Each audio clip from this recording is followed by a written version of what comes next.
ये है सिविल जज जूनियर डिवीजन का कोड। एक सिविल कोर्ट्स एक्ट होता है, जैसे कर्नाटका सिविल कोर्ट्स एक्ट 1964 या Andhra Pradesh civil courts act 1972 या महाराष्ट्र सिविल कोर्ट्स एक्ट 1869। अगर हम महाराष्ट्र के एक्ट में देखें तो सेक्शन 24 के हिसाब से 5 लाख तक का मूल्य का केसेस यहाँ देखे जा सकते हैं। मतलब पीजे है 5 लाख रुपीज तक का। जहाँ कोई स्मॉल कॉसेस कोर्ट नहीं है, वहाँ जूनियर डिवीजन कोर्ट के पास जाते हैं मैटर।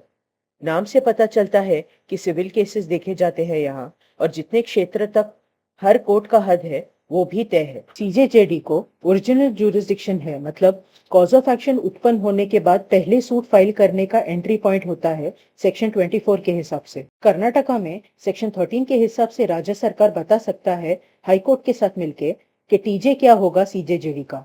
यहाँ सीजेजेडी को सिर्फ सिविल जज कहा जाता है, लेकिन आसानी के लिए हम सीजेजेडी कहेंगे। सेक्शन 15 के हिसाब से डिस्ट्रिक्ट कोर्ट का होगा कंट्रोल सीजेजेडी के ऊपर। सेक्शन 17 के हिसाब से सीजेजेडी का ओरिजिनल ज्यूरिसडिक्शन है सिविल सूट्स और प्रोसीडिंग्स को सुनने का, और पीजे है महाराष्ट्र जैसे 5 लाख रुपए तक का। सेक्शन 20 है कि सीजेजेडी से अपील जाते हैं सीजेएसडी के पास। कर्नाटका के पास अपना ही स्मॉल कॉजेस कोर्ट एक्ट 1964 का है।